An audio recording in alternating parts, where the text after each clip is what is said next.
I may have seen one trailer or may have seen the trailer at least once before actually watching this, but I did not really know what was going on, just had an idea of what it was about.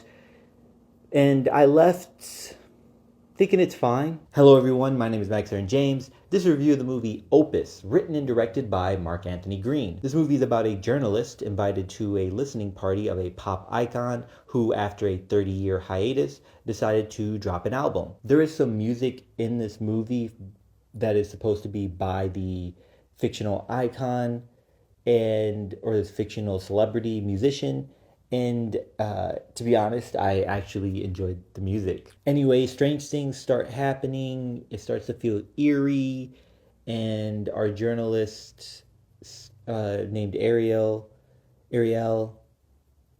is kind of noticing some strange things happening, and she wants out. I just want a good score, good performances, a good story, a strong story, decent plot. I want just to be entertained in the end. I want to have fun. And this movie played around with a lot of that, a lot of me leaving, enjoying the experience, but it was too flawed for me to really feel that to say that this is a good movie. I felt the entire movie, I was on the outside. I was never actually welcomed or engulfed into this world or into this movie, and maybe that was the point. This movie tiptoes a lot around themes and certain ideas without trying to be too obvious, which I very much appreciate. However, a lot of it was very obvious, and it felt too reliant on this messaging, the symbolism, instead of the actual story. There is one element I don't think was explored enough, which is all the concierge at this this campsite that the journalists were invited to, or social media people, celebs, people that speak on other artists. They're invited to this camp. I'm speaking all jarbled.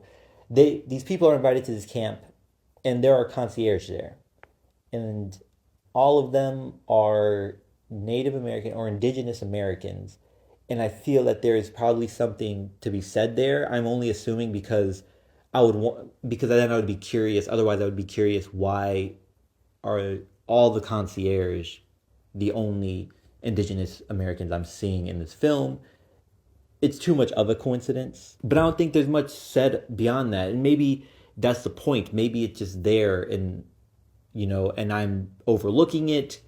But that was something I was curious about. I was also curious about some of the color choices. I think this movie is very colorful. It's bright, and I liked the use of a variety of colors. I do not know for sure if it actually means anything at all. It could just be that it looks good, it's visually appealing, and that's enough. That can actually be enough, in my opinion. We explore this idea of celebrity and fans pretty much, or fan bases pretty much being a cult, with the way that they worship so many celebrities, so many artists, and we see that so much that they're willing to harm other people just for not liking the same music or films that this fan base does. And we explore how many years of hard work, of training, of practice, of pain, and potentially trauma is put into being a good artist and creating, and how much both emotional and physical and mental work or rigor is put into creating art, just for a critic or for critics to talk down and criticize your work. I think it is very much close to the menu in a lot of aspects. You pretty much only switch out the profession and the location. The rest of it's pretty similar. Now, Io, fantastic. Her performance, as expected, is great. She looks phenomenal. Her outfits, the costume design, across the board was really good and really intriguing. Still, I had a fun time. I'd probably watch it again. It's just not going to be very memorable. I think I understand very much a lot of people. Did y'all see that? That's my cue to end this. Until next time, y'all take care of each other, check up on one another, make sure you check up on yourself, and remember, potential has no limit.